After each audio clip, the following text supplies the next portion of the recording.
ये जो स्पृहा है, इच्छा है, यही हमारे बंधन का हेतु है। इसीलिए सन्यासी मरना नहीं चाहता, ज्ञानी मरना नहीं चाहता, पर ज्ञानी जीवित भी नहीं रहना चाहता। क्या सुने? भगवान राम ने योग वासिष्ठ सुने क्या? एक संत कह रहे थे, बोले योग वासिष्ठ का थोड़ा सा चूर्ण है अष्टावक्र गीता, जरा सा चूर्ण, जैसे भोजन के बाद चूर्ण खा लो। वो तो 32,000 श्लोकों में। कौन? योग वासिष्ठ। बुद्धि भगवान दे तो फिर इसके बाद योग वासिष्ठ सुनो। क्या? जीवन मुक्त। यहां तो नगद सौदा है, उधार नहीं। वेदांत तो तुमको नगद आनंद देता है, तत्काल आनंद देता है। जरा अपने स्वरूप का स्मरण तो कर लो। हनुमान जी अपना स्वरूप भूल गए थे तो सामान्य बंदर बन के डोल रहे थे। क्या? और जब जामवंत ने कहा पवन तने बल, नहीं, और का चुप साध रहे हो। अरे तुम तो पवन पुत्र हो, तुम्हारे अंदर तो पवन जैसी शक्ति है। करोड़ों ब्रह्मांडों को पवन ने ही तो उठा रखा है। अगर पवन ना हो तो ये आकाश में, ये अपनी परधी में घूम ही नहीं सकता। क्या समझ में आई बात?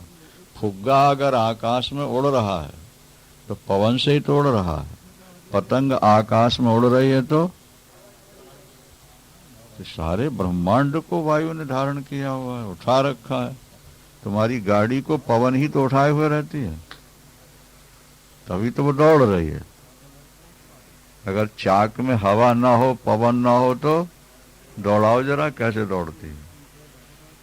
तो हनुमंत लाल तुम तो पवन तने, पवन के पुत्र हो, और अगर पवन के पुत्र हो तो पवन समाना।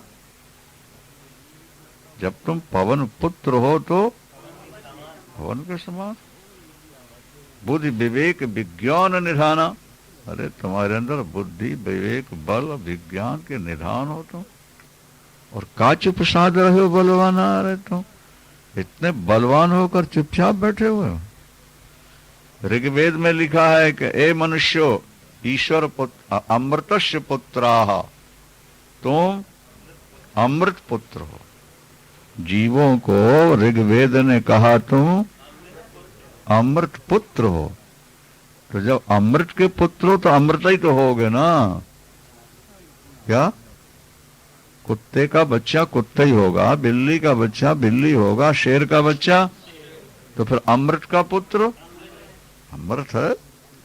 न मरने वाले हो तुम अजन्मा हो, अविनाशी हो, निर्विकार हो। तुम कहां भूल में फंस गए हो? अज्ञानियों की भाषा में बोलते रहे, शरीर को आत्मा मानते रहे और आनंद बाहर ढूंढते रहे। और इसकी कोई दवाई नहीं, अष्टावक्र ने कह दिया। क्या? द्वैत मूल महो दुखम नास्त्यस्य भेखजम। भेखज माने दवाई। द्वैत का मूल है अज्ञान, अहंकार, मैं और मेरा। दुख की जड़ क्या है? अहंकार। और इसकी दुनिया में कोई दवाई नहीं। आजकल डॉक्टर कहते हैं कि एड्स की कोई दवा अभी तक विकसित नहीं हुई। एड्स बनाम मौत, एड्स बनाम मौत। बच जाए वो ईश्वर कृपा है, लेकिन कोई दवा उस पर असर नहीं करती। इसी तरह से जब तक द्वैत का मूल अज्ञान अभिमान तुम्हारे अंदर है, तब तक तुम दुखी रहोगे रहोगे रहोगे। कोई दवाई बता दो महाराज, बोले कोई दवाई है ही नहीं दुनिया में उसकी। एक ही दवाई है, अद्वैत हो जाओ। क्या? अद्वैत हो जाओ, फिर दुख तुम्हारा खत्म हो जाएगा। नाहम देहो, मैं शरीर नहीं हूं। क्या? और न में देहो, शरीर मेरा नहीं, मैं शरीर नहीं और शरीर मेरा नहीं, और जीवो ना हम, मैं जीव भी नहीं हूं।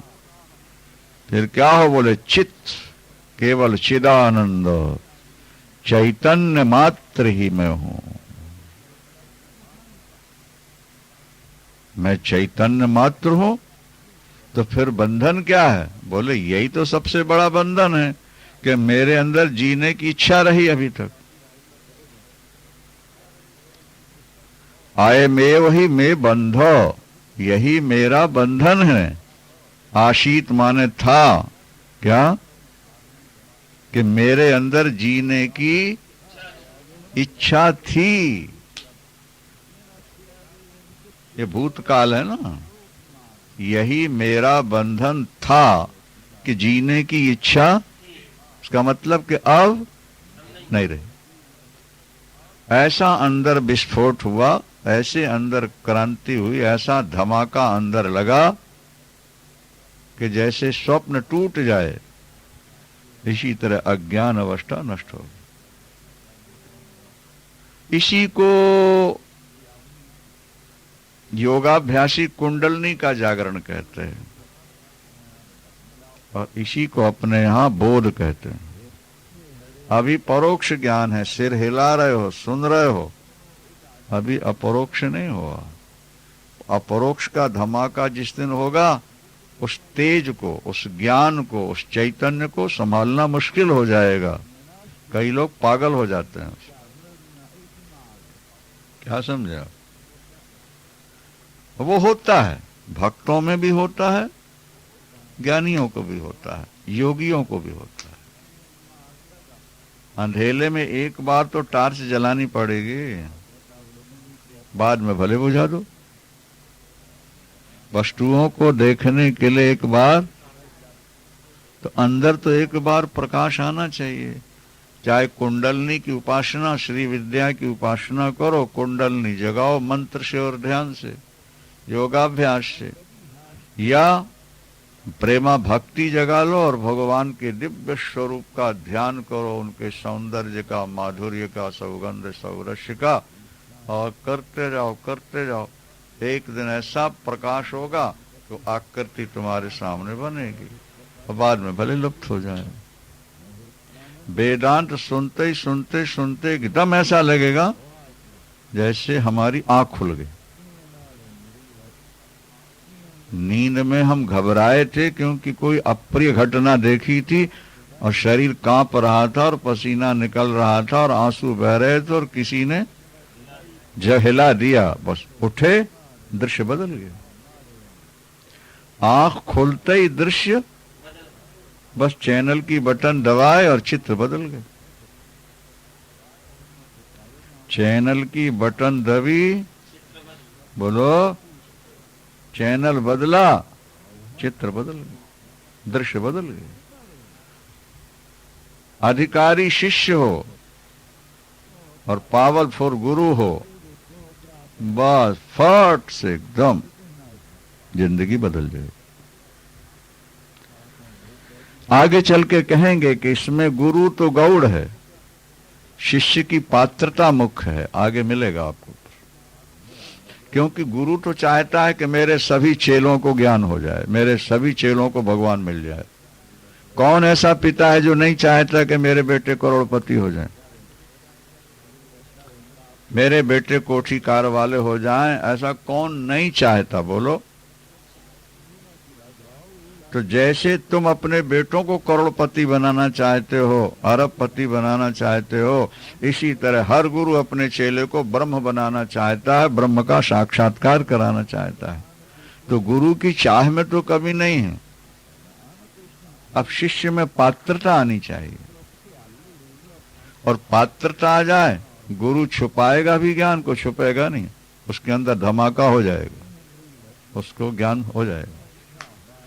द्रोणाचार्य एकलव्य से अपना ज्ञान छुपाना चाहते थे, लेकिन वो नहीं छुपा सके। अर्जुन से भी छुपाना चाहते थे, अपने बेटे अश्वत्थामा को ब्रह्मास्त्र विद्या देना चाहते थे।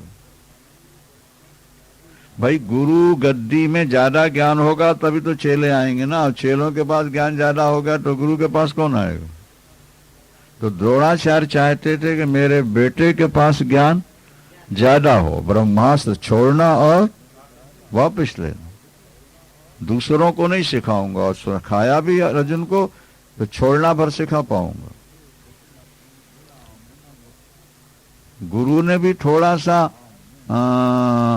छुपाव किया है अश्वत्थामा और द्रोणाचार्य ने, क्योंकि अर्जुन हमेशा सेवा में रहता था। आजकल के चेले तो सामने आना नहीं चाहते। तो ऐसे भी चेले होते हैं, वो शरण जैसे था कि वो छोड़ना ही नहीं चाहता, वो धक्के से बाहर निकालते थे दरवाजे। क्या समझे? तो अर्जुन ये चाहता था, द्रोणाचार्य चाहते थे कि शिष्य अलग हटें और अश्वत्थामा अकेला मिल जाए तो युक्ति बता दो। लेकिन अर्जुन हमेशा आगे रहता था। घड़ा जितना पिटेगा उतना मजबूत होगा, ये ध्यान रखना। थापी होती है कुम्हार के पास, वो थापी से घड़े को बहुत ठोकता है। आपने देखा नहीं होगा? देखा है? हमने देखा है। नीचे हाथ लगा के संभालता भी है और ऊपर से, तो जितना ज्यादा ठोक देगा घड़ा उतना ज्यादा मजबूत होगा। और अगर कहीं घड़ा ठुकने से डर जाए और आग में झुकने से डर जाए तो पानी नहीं रुकेगा उसमें। पहले तो पैरों से रूंधा जाता है। घड़े की जो मिट्टी है पहले पैरों से रूंधी जाती है, फिर सोटियों से भी पीटी जाती है, और उसके बाद फिर थापी से पीटी जाती है, फिर आग के भट्ठे में झोंका जाता है और कई दिनों तक वो तपता रहता है। उसके बाद जब निकलता है लाल होकर के, क्या, और फिर शंकर के ऊपर रख दिया छिद्र बना के, जल गिर रहा। तब घड़े ने कहा कुम्हार को, धन्यवाद है तुमको, तुमने अपने पैरों से हमको रूंधा, सोटियों से पीटा नहीं, जमीन पर उठा उठा के पटका, पेड़ा जो होता देखा है। अब फिर थापी मार मार के उस घड़े को मार, और फिर आग के भट्ठे में झोंक। लेकिन घड़ा ने इंकार नहीं किया।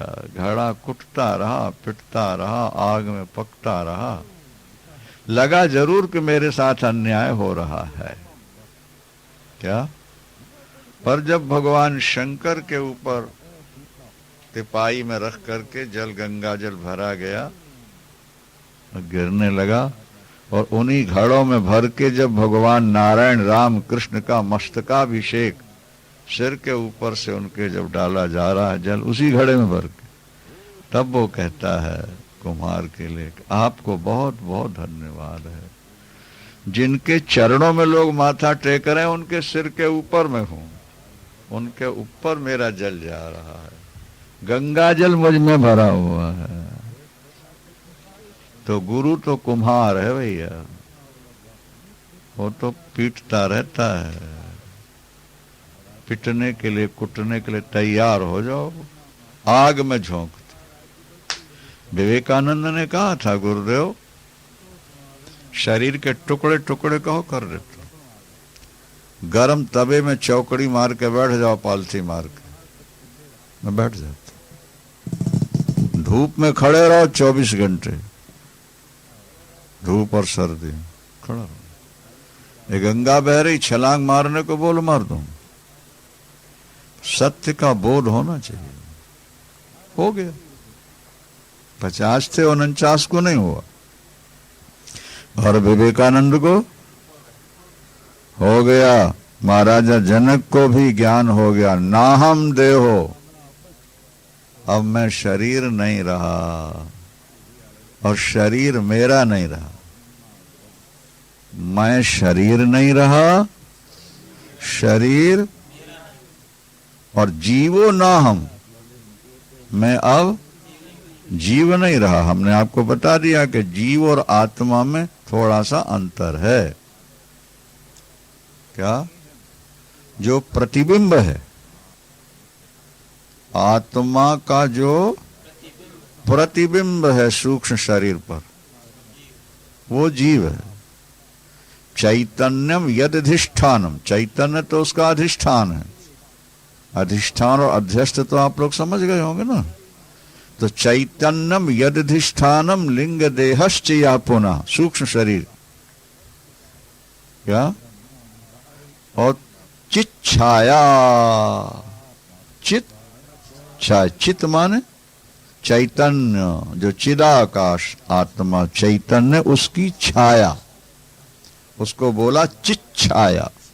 लिंग देहस्था, जो सूक्ष्म शरीर के अंदर पड़ी है, चित छाया। तत्संगो, वो जो पूरा समूह है उसको जीव कहते हैं। क्या? उसको जीव कहते हैं। और जो उपाधि से मुक्त है उसको आत्मा, उसको ब्रह्म कहते हैं। एक औपाधिक होता है, दूसरा निरुपाधिक होता है। जैसे बेसन का लड्डू आप खा रहे हो, मीठा लग रहा है, तो ये मिठास औपाधिक है। मिठास के साथ बेसन भी जुड़ गया है, नहीं? और केवल मिश्री चूस रहे हो, वो निरुपाधिक मिठास है। भाई समझने की कोशिश करो ना। पानी में चीनी डाल के आपने पिया, तो पानी और चीनी दो हो गए कि नहीं? तो चीनी के साथ एक उपाधि जल हो गई ना। बेसन का लड्डू खाया तो बेसन उसमें उपाधि हो गई ना मिश्री के साथ।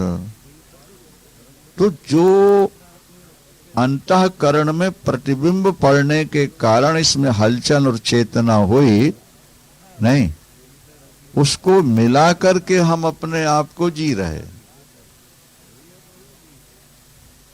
अब मैं बूढ़ा हो गया, देखो, आत्मा कभी वृद्ध होती है क्या?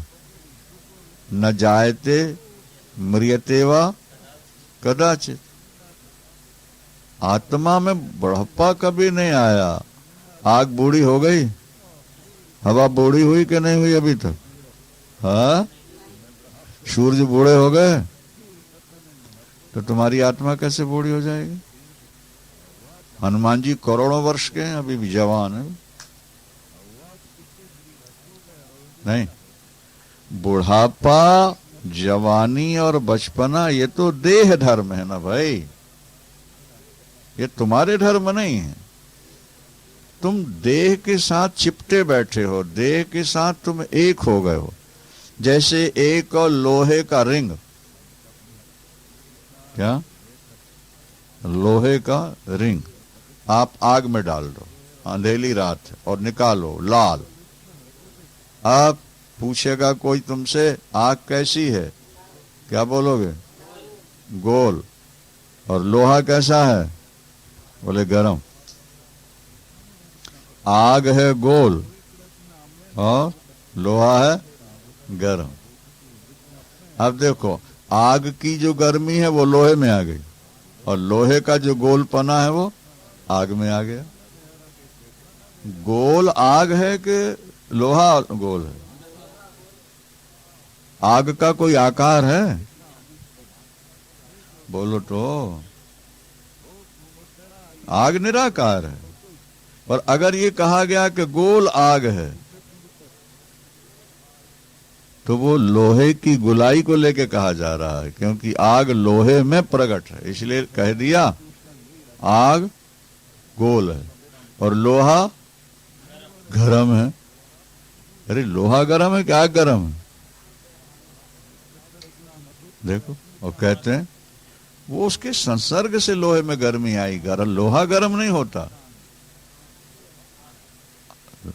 गरम तो आग है, लेकिन आग का संसर्ग पाकर के वो गर्म हुआ। वो वास्तविक गर्म नहीं हुआ, और आग वास्तव में गोल नहीं है। ये एक का धर्म दूसरे में दिखने लगा। समझ में आया कि नहीं? तो आत्मा है चेतन ठीक है।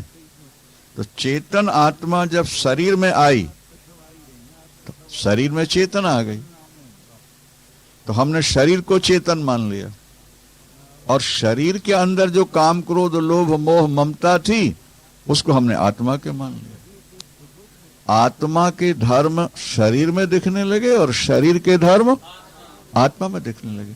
जैसे लोहे का धर्म आग में दिखा और आग का धर्म, ठीक है। आत्मा में काम क्रोध लोभ मोह नहीं है। थोड़ी बुद्धि लगाओ तो बात समझ में आए तुम्हारे। कथा में बुद्धि खर्च नहीं करते आप लोग, कम करते हो। नोट गिनने में ज्यादा बुद्धि खर्च करते हो, उपन्यास पढ़ने में ज्यादा बुद्धि खर्च करते हो। क्या समझ? धर्मी अपने धर्म को छोड़ ही नहीं सकता। क्या? धर्मी से धर्म अलग नहीं रह सकता। जैसे आग है धर्मी और गर्माहट उसका धर्म। आग का धर्म क्या है? बोलो। गर्म। तो आग गर्माहट आग के साथ सदा रहती है कि कभी रहती है? कभी चली जाती है? सदा रहती है ना। तो काम आपका धर्म है। अगर धर्म होता तो 24 घंटे सिर पर वो भूत सवार रहता। आप कथा सुनने बैठे हो, भजन में बैठे हो, पता नहीं काम है कहां शरीर में। क्रोध आपका धर्म होता तो 24 घंटे आप पर सवार रहता है कि नहीं? क्रोध आता है और चला जाता है। तवा गर्म हुआ और ठंडा हो गया, गर्म हुआ ठंडा हो गया। तो वो गर्मी हम तवा की माने कि आग की माने? तवा तो मूल में ठंडा है, वो आग का संपर्क करने से गर्म होता है। इसी तरह काम क्रोध लोभ मोह जो है ये तो प्रकृति के धर्म है। ये तो प्रकृति से पैदा हुए हैं, प्रकृति में रहते हैं, और ये भी कभी रहते हैं और कभी नहीं रहते हैं। तो आत्मा के ये अकाम क्रोध लोभ अंग धर्म कैसे हो जाएंगे? समझ में आ रहा है कि नहीं आ रहा? ये शरीर मेरा है तो सदा मेरे साथ रहे,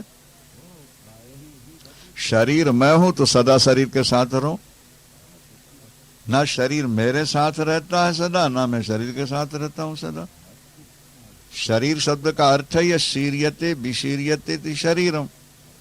जो प्रतिक्षण सड़ रहा हो, गल रहा हो, क्षरण हो रहा हो, मिट रहा हो, उसका नाम शरीर है।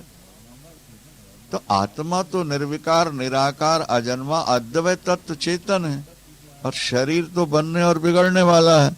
ये माता पिता के रज और शुक्र से बना और खाए पिए रोटी पानी से बना, तो ये मैं कैसे हो गया?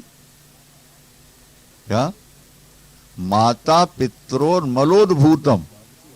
माता और पिता के मल से, रज और शुक्र मलई तो है, उनसे ये शरीर बना, और उसके बाद अन्न पानी रोटी से ये बढ़ा। तो शंकराचार्य कहते हैं, आदि शंकराचार्य विवेक चूड़ामणि में, कि त्यक्त्वा चांडालवत दूरम। इस शरीर को तू चांडाल समझ ले, त्याग दे इसको, और ब्रह्म भूया कृति भव, चिदानंद होकर बैठ जा अपने आत्मा। देखो, जो वस्तु जैसी दिखती है वैसी नहीं होती है, उसका रूप कुछ और होता है। आप रात में एक लकड़ी में आग लगा लो और उस लकड़ी को गोल घुमाओ जोर से। बचपन में अपन लोग करते थे गांव देहात में, लकड़ी में आगे आग लगाई ना, और फिर लकड़ी को एक गोल चक्कर दिखता है, दिखता है नहीं? तो अग्नि एक जगह है कि पूरा गोल चक्कर है? तो पर गोल चक्कर क्यों दिख रही है?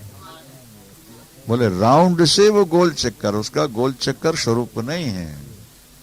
इसी तरह हम शरीर के साथ मिलके एक हो गए।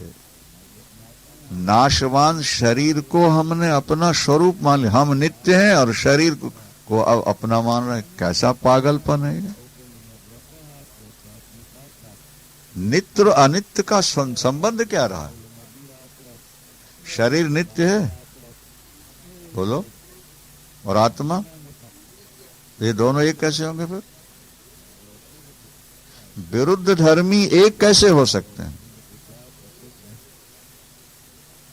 जिनके विरुद्ध धर्म हो वो शरीर मिटने वाला, आत्मा न मिटने वाला, शरीर ज्ञान जड़, आत्मा चेतन, शरीर आनंद, ओ आत्मा आनंद, शरीर दुख, ये विरुद्ध धर्म वाले हैं। हमने दोनों को एक मान लिया। क्या? इसलिए नाहं देहो, मैं शरीर नहीं हूं और शरीर मेरा नहीं है। यहां मैं और मेरा दो हो गए ना भाई। शरीर मैं नहीं हूं पहले तो ये कह दिया, और हम लोग शरीर को अपना माने बैठे हैं। और जरा इस शरीर के साथ कुछ हो जाए, देखो काले नाग की तरह कैसे फनफना जाते हैं। इसका मतलब है कि अभी तुम्हारा देहाध्यास निवृत्त नहीं हुआ, अभी तुम्हें परोक्ष ज्ञान हुआ है, अपरोक्ष नहीं हुआ। तो पहले तो उन्होंने अहंता को काटा और फिर ममता को काटा। पहले उन्होंने कहा कि शरीर मैं नहीं हूं, चलो भाई ठीक है, शरीर तुम नहीं हो, शरीर तुम्हारा तो है। उन्होंने कहा मेरा भी नहीं है, ये शरीर मेरा नहीं, ये तो पंचभूत का है। जैसे ट्रेन में आप सीट पर बैठ गए नहीं और बोले मेरी सीट, तो बताओ सीट तुम्हारी है कि रेलवे की है? फिर मेरी सीट, मैं बैठने नहीं दूंगा तुम। आप बताओ, दो स्टेशन के लिए जो मिली वो मेरी हो गई। क्या समझ में आई बात? तो जैसे अज्ञानी लोग ट्रेन की सीट को कहते हैं मेरी सीट है, तुमको बैठने नहीं दूंगा, इसी तरह से इस थोड़े समय के लिए मिलने वाले शरीर को हम मेरा शरीर कह करके बोझा लिए डोल रहे हैं, घूम रहे हैं। इसकी बड़ी लंबी व्याख्या है, समय बहुत लग जाए इसमें। शरीर मैं नहीं हूं और शरीर मेरा नहीं, मैं भी कटा और ये शरीर तो पंचभूत का है ना भाई। क्षितिजल पावक गगन समीरा, क्षितिजल पावक गगन समीरा, और पंच रचित यति अधम शरीरा। ये पंचों ने मिलके धर्मशाला बनवाई। एक व्यक्ति ने कहा बेटी की शादी करनी है साहब, हमको धर्मशाला दे दो। उन्होंने कहा भाई इसका मेंटेनेंस चार्ज इतना लगेगा, ले लो और शादी करके खाली करना। बोले जी साहब ठीक है। और जैसे ही धर्मशाला में जाके बैठा और बढ़िया कमरे दिखाई दिए, शादी करना तो भूल गया, वो मालिक बन करके बैठ गया। समझदार है कि नहीं है? हाँ, लोग कह रहे हो बिल्कुल नहीं।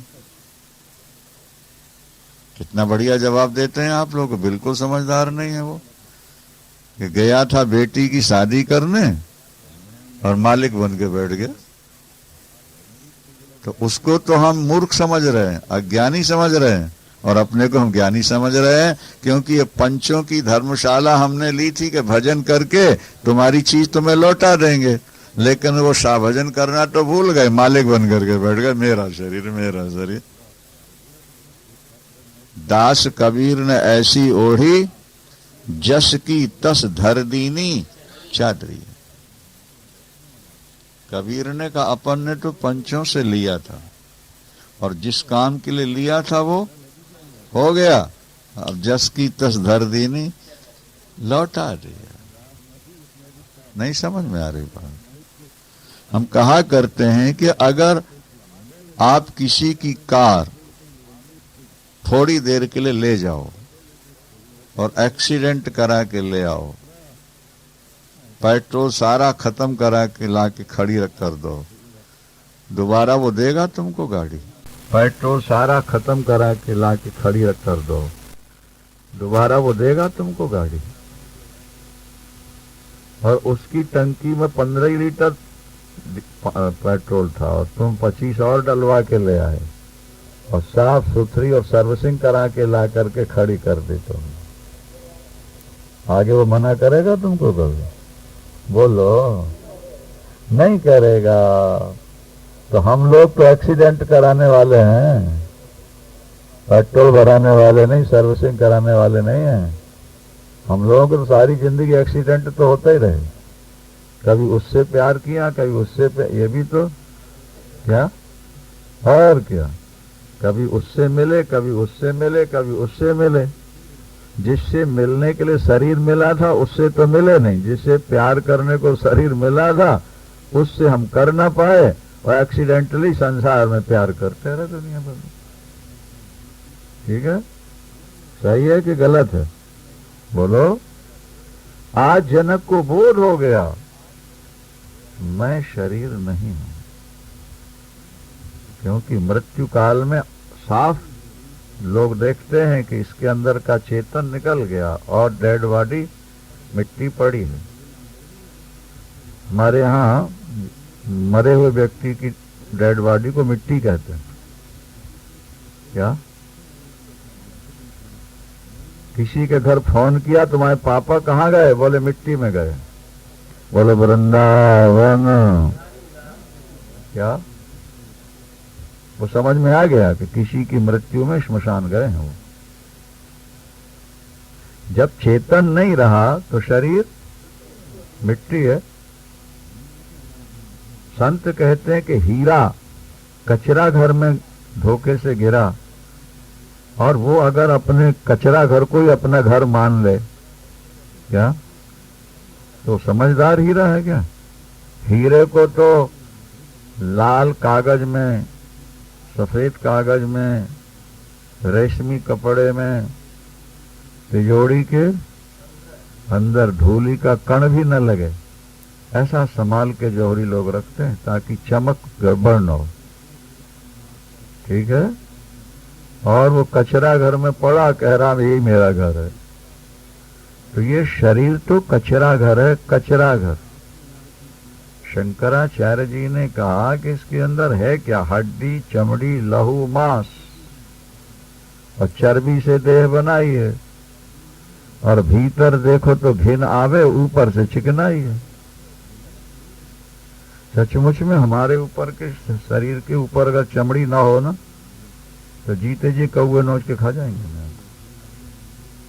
हमारा घर से निकलना मुश्किल हो जाए। बस एक चमड़ी है जो संभाले हुए है कि कौवे और गीद हमला नहीं कर रहे, उन्हें तो खा जाते। तो ये शरीर मैं नहीं हूं। शरीर तो साफ दिखता है, मृत्यु के समय छूट गया।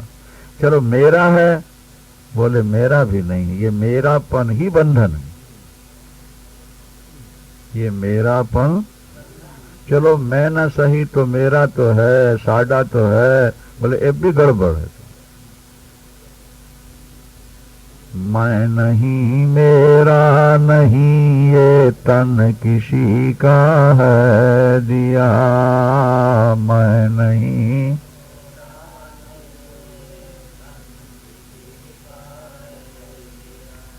मैं नहीं, मेरा नहीं, ये तन किसी का है दिया।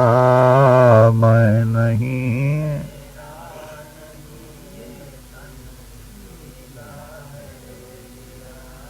जो भी मेरे पास है वो धन किसी का है दिया।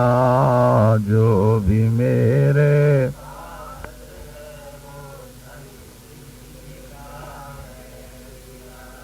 जो भी मेरे पास है वो धन किसी का है दिया। जो भी मेरे,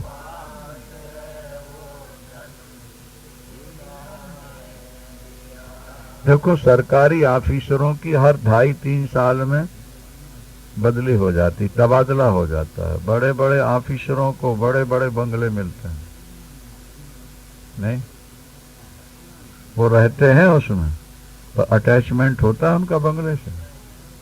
बताओ, वो छोड़ते समय रोते हैं? उनको पता है कितने छोड़ आए और अभी क्या कितने छोड़ना है। रह लो, अपना नहीं मानो। जैसे सरकारी ऑफिसर सरकारी बंगलों में रहता है, नहीं खाता पीता सोता है, पर बंगले को अपना नहीं मानता। और सरकार का आदेश आया कि आपकी बदली हो गई, अब आपको नागपुर जाना है या कानपुर जाना है, क्या बांधो भाई बिस्तर अपना, चलो। अरे इतना बड़ा बंगला छोड़ते रो नहीं रहे? बोले कई छोड़ के आए हैं भैया, कई छोड़ना है, क्योंकि हर 2.5-3 साल के बाद तो हम और आप भी उस ऑफिसर की तरह बन जाए ना, कि करोड़ों शरीर छोड़ के आए हैं और आगे बंधे रहे तो पता नहीं कितने शरीर छोड़ना पड़ेंगे। ये शरीर में रह के गुजारा कर लो, भगवान का भजन कर लो, और जब समय आए तो लो ठाकुर तुम्हारी वस्तु तुमको सौंप दी, और हम तो अपने स्वरूप में जा रहे हैं। क्या कितना सुंदर श्लोक है। नाहं देहो न मे देहो, मैं शरीर नहीं हूं, और शरीर यहां अहंता और ममता दोनों काट दी। अहंता माने मैं और ममता माने मेरा, दोनों कट गए। शरीर मैं नहीं, शरीर मेरा नहीं, मैं तो सच्चिदानंद हूं, अखंड चेतन अनंत चेतन के साथ एक हो गया। और अद्वैतवादी जितना बढ़िया चिंतन भगवान का कर सकते हैं, द्वैतवादियों से उतना चिंतन हो नहीं सकेगा। ये बात आप समझ लो। द्वैतवादी तो जब भगवान के मंदिर जाएंगे, भगवान की पूजा करेंगे, कथा सुनेंगे, या बीच बीच में जो उनकी याद आएगी तब जुड़ते हैं भगवान से, क्योंकि वो अपने से बाहर मान रहे हैं ना, दूसरा मान रहे हैं ना, तो दूसरे से हर समय जुड़ करके आप नहीं रह सकते। बहुत ही ज्यादा अटैचमेंट हो जाए अलग बात है, और नहीं तो बीच बीच में ध्यान छूटता है, हटता है। पर अपनी आत्मा से ध्यान कभी हटा है? कभी छूटा है? स्व की विस्मृति कभी हुई है आपको? स्व माने स्वयं, अपनी आत्मा की कभी किसी काल में आपको विस्मृति होती है जागृत अवस्था में? और स्व को हमने भगवान मान लिया, तो सदा भगवान की स्मृति बनी रहेगी कि नहीं? नहीं समझ में आई बात? आ गई?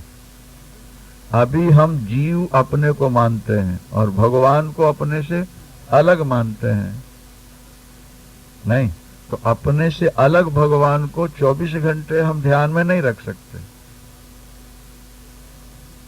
दूसरे दूसरे कार्यों में मन वहां से हटे दूसरों में आएगा, ठीक है, लेकिन अपने स्वयं से तो मन कभी हटता ही नहीं।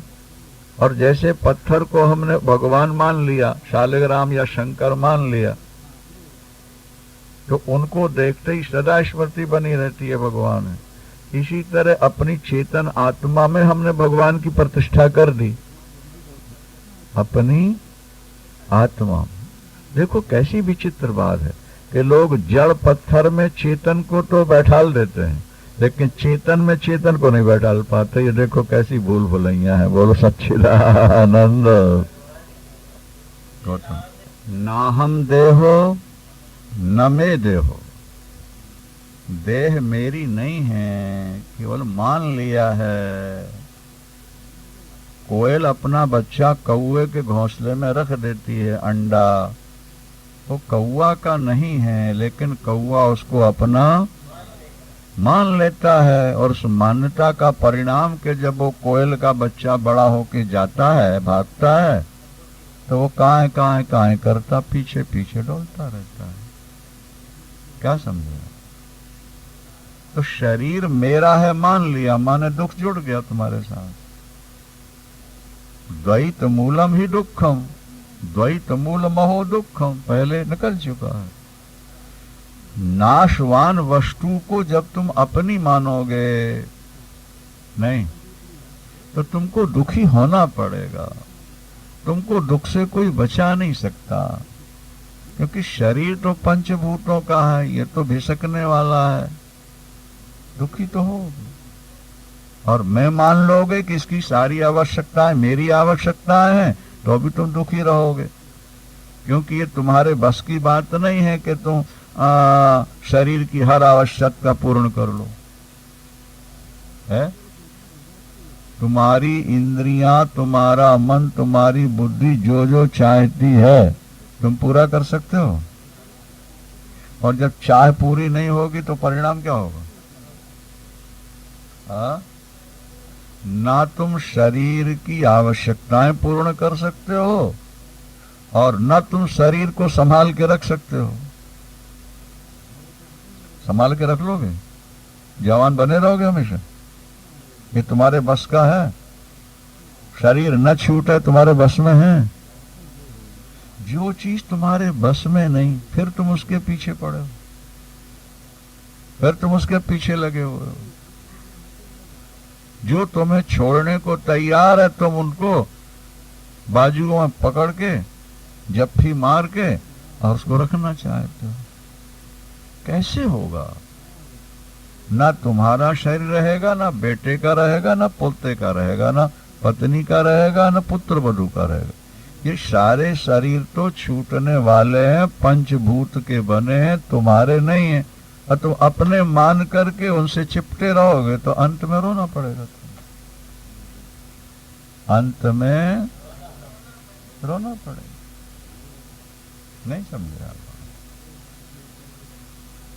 देखो, गृहस्थ लोग जो होते हैं, खासकर देवियां, बड़े चुस्त कपड़े पहनती हैं, माने सटे हुए, जरा सी भी कहीं बट ना पड़े। ब्लाउज पहनेगी तो बिल्कुल सटा। अच्छा, और संत लोग जो कुर्ते पहनते हैं बिल्कुल ढीले ढीले, जंगा, या धोती लपेट लिए। इसका भी एक संकेत है। गृहस्थ जो है वो शरीर से चिपका हुआ है और ज्ञानी शरीर से हटा हुआ है। उसने इतने ढीले कपड़े पहने कि ना तो पहनने में तकलीफ, ना उतारने में तकलीफ। और इन देवियों को पहनने में भी तकलीफ और उतारने में भी तकलीफ। पहनने में भी टाइम लगे और उतारने में भी टाइम लगता है, क्योंकि सख्त बांध लो। तो संत लोग जो ढीले कपड़े पहनते हैं, उसका संकेत यही है कि हमारी जो पकड़ थी शरीर के प्रति अब वो ढीली हो गई है। जैसे ढीला कपड़ा कभी भी उतार के अलग कर दिया, इसी तरह से ये चोला, शरीर को भी चोला ही बोलते हैं और कपड़ों को भी चोला बोलते हैं।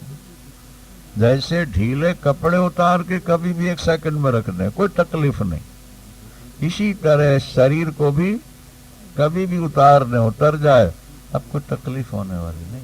देहाभिमान गलित होना है। बाली में जब तक देहाभिमान था तब तक उसने सुग्रीव को बहुत सताया, रावण को काख में दबाया, बड़े बड़े युद्ध किए, बहुत कुछ किया। लेकिन जब राम का दर्शन हो गया उसको, तो उसकी जो पकड़ थी वो ढीली हो गई। शरीर की जो पकड़ थी ना, अहंकार पकड़ के रखता है, जकड़ के रखता है शरीर। इसलिए मृत्यु के बाद अहंकार निकल गया ना शरीर से, तो देखो शरीर ढीला होने लगता है, सड़ना गलना और परमाणु बिखरना शुरू हो जाता है। अभिमान ही पकड़े रहता है और अभिमान गया और बिखराव शुरू हो जाता है। जब भगवान राम ने कहा कि अब तुम चाहो तो शरीर रख लो, किसको?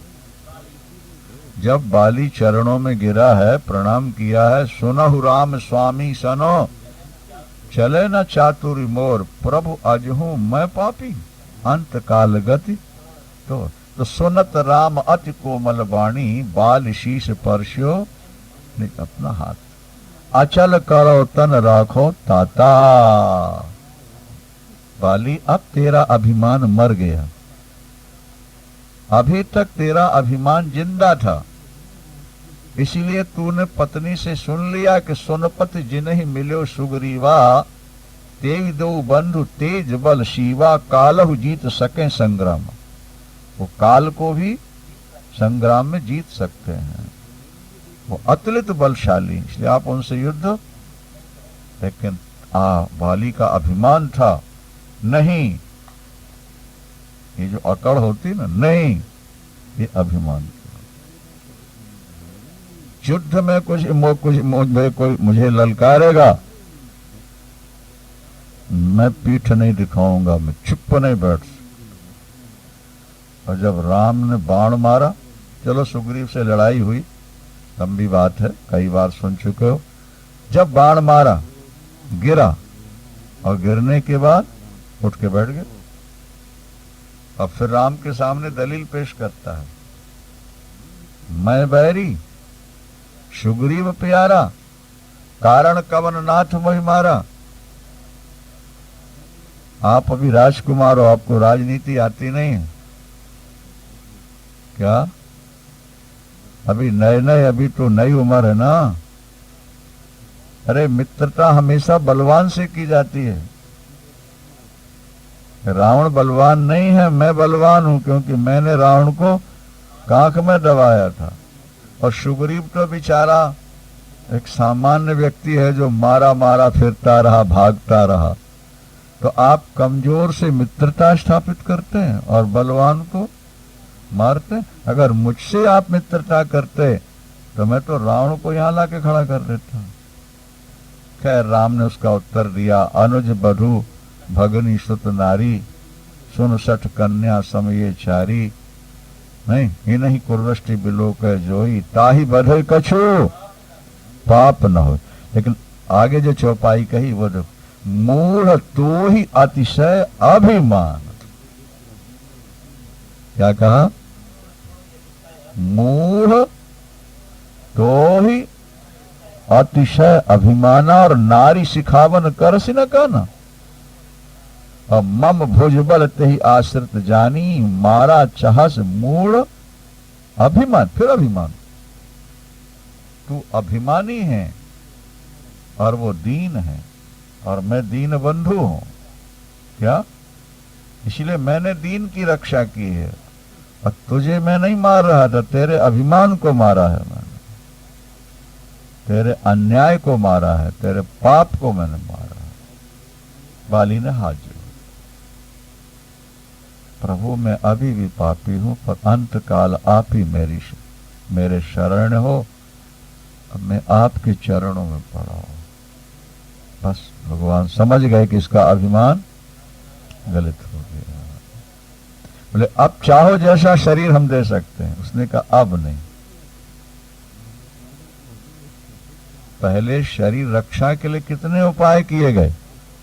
आज राम कह रहे अचल करो तन राखो अचल, हम तुम्हारा शरीर ऐसा बना देंगे जो कभी मरे ही नहीं। 1,00,000, 2,00,000, 20,00,000, 50,00,000, करोड़, 2 करोड़, जितने जीना चाहो अचल करो, मैं देता हूं। उसने कहा मेरे प्रभु, जन्म जन्म मुनि जतन कराही, अंत राम कही आवत नाही, मम लोचन गोचर सोई आवा, बहुरी की अस प्रभु बने।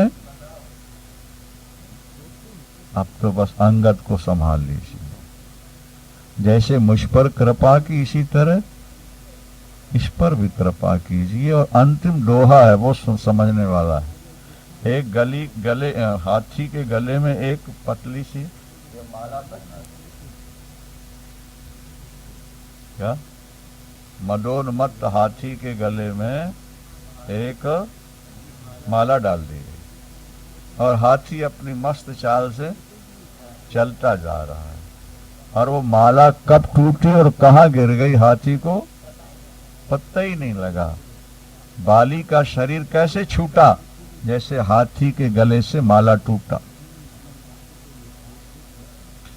राम चरण दृढ़ प्रीत करि बालकीन तनु त्याग सुमन माल जिम कंठ ते गिरत न जाने नाग। नाग माने हाथी। सुमन माल जिम कंठ ते गिरत न जाने नाग। हाथी टूट गई पतले धागे में बंधी हुई माला। जब देह का अभिमान नष्ट हो जाता है तो इस देह का पंछी कब उड़ जाए कुछ पता नहीं लगता। बिना पीड़ा के इसका पंछी उड़ जाएगा। इसलिए मैं देह नहीं, देह मेरी नहीं, और ना हम जीवा। मैं चिदाभास नहीं हूं, मैं सूक्ष्म शरीर नहीं हूं, मैं देह इंद्री मन बुद्धि प्राण नहीं हूं। इस पर मेरी लाइट पड़ती है और इसलिए इसमें चेतना आ जाती है। तो इसमें अगर चेतना आ गई तो वो मेरा स्वरूप नहीं हो गई क्या? अरे भाई ड्राइवर बैठा और उसने चाबी घुमाई, इंजन चालू हुआ और गाड़ी चालू हो गई। नहीं, तब ड्राइवर कह दे कि ये कार मेरा शरीर है, मेरा स्वरूप है, क्योंकि मेरे स्टार्ट करने से चल पड़ी है। अरे बाबा वो तो किसी और ने इस ढंग से कलपुर्जे जोड़कर बनाए हैं, किसी इंजीनियर ने कार को, और तुमने खाली चाबी घुमाई है और तुम कहते हो मैं कार। तो अज्ञान है कि नहीं? मैं कार कहो सो भी अज्ञान है और मेरी कार कहो सो भी अज्ञान है। मेरा कुछ नहीं है, ये केवल माना हुआ होता है, झूठ मूठ की कल्पना है।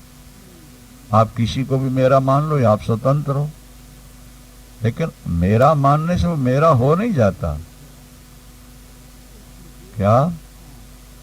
मेरा मानने से मेरा हो नहीं जाएगा, बल्कि वो पीड़ा देता रहेगा तुमको, मेरेपन की पीड़ा देता रहेगा।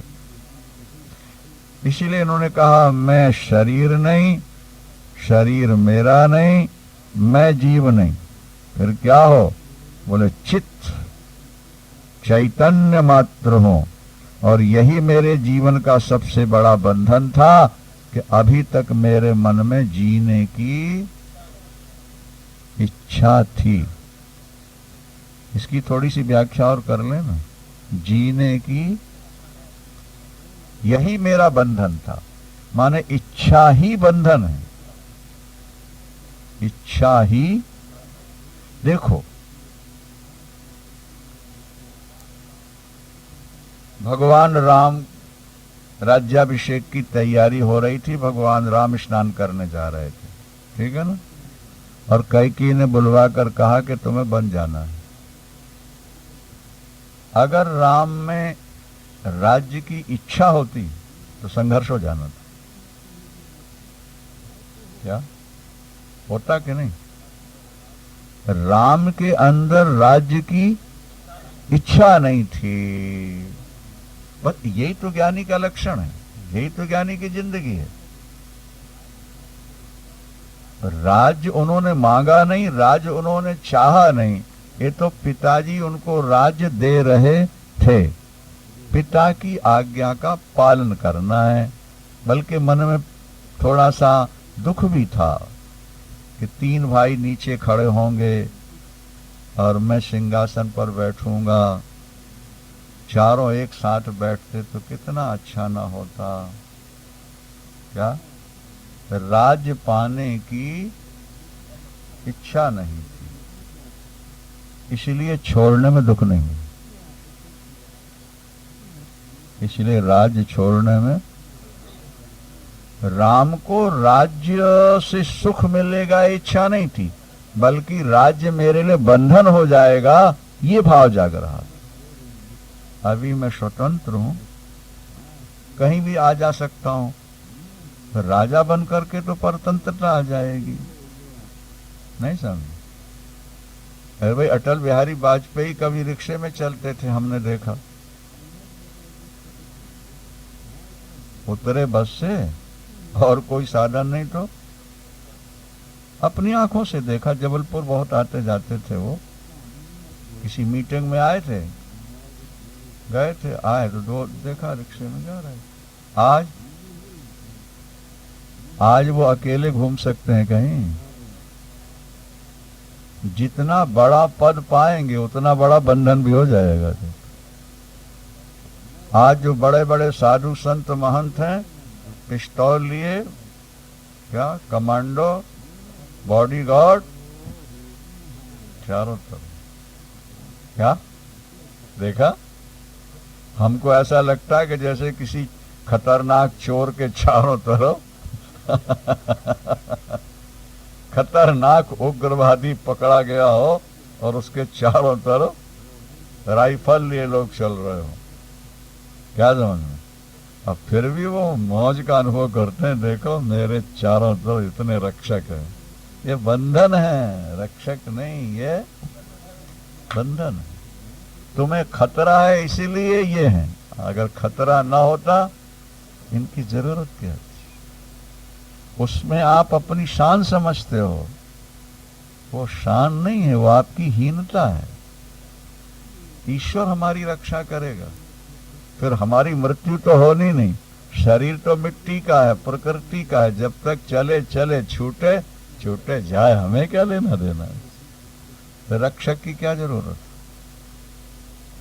हमारे श्री गुरुदेव करपात्री जी महाराज रात को 1:30-2 जहां बज जाए वो रात में प्राय यात्रा करते थे। दिन में तो पूजा पाठ और प्रवचन और लेना देना, दूसरे शहर जाना है तो शाम की पूजा की, चलो भाई। ड्राइवर प्लेन में वो बैठे नहीं, ट्रेन में वो बैठे नहीं, और कार थी उसमें चलते। और रात को 1:30 या 2 जहां बज जाए, चाहे खूंखार खतरनाक डाकुओं का क्षेत्र हो, चाहे चोरों का हो, चाहे शेर और भालुओं का भय हो, जहां उनका टाइम हुआ वहीं कार, वहीं स्नान किया और घूमने चलते। महाराज यहाँ बहुत जानवर रहते हैं, महाराज यहाँ बहुत चोर डाकू होते हैं। वो कहते थे अपना क्या लेंगे,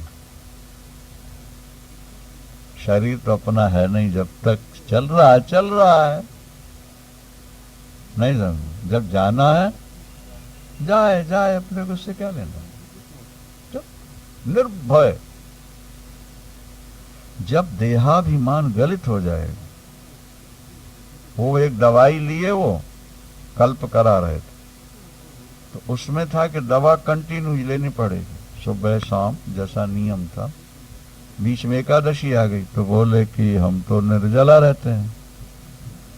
वैद्यों ने कहा कि अगर बीच में एक दिन भी छूट गई तो कल्प सफल नहीं होगा।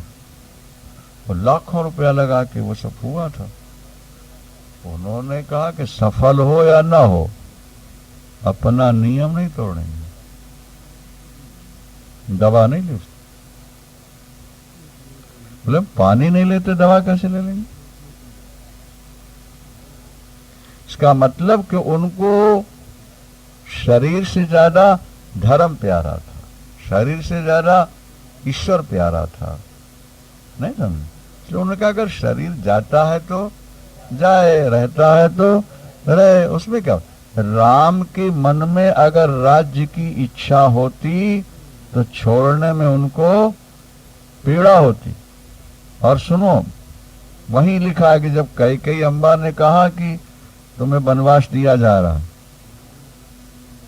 नहीं तो राम कैसे खुश हुए। मन मुस्काहि भानु कुल भानु, राम सहज आनंद निधानु। राम मुस्कुरा रहे थे, और जब उठ के चले तो कैसे चले, तो तुलसीदास जी उदाहरण देते हैं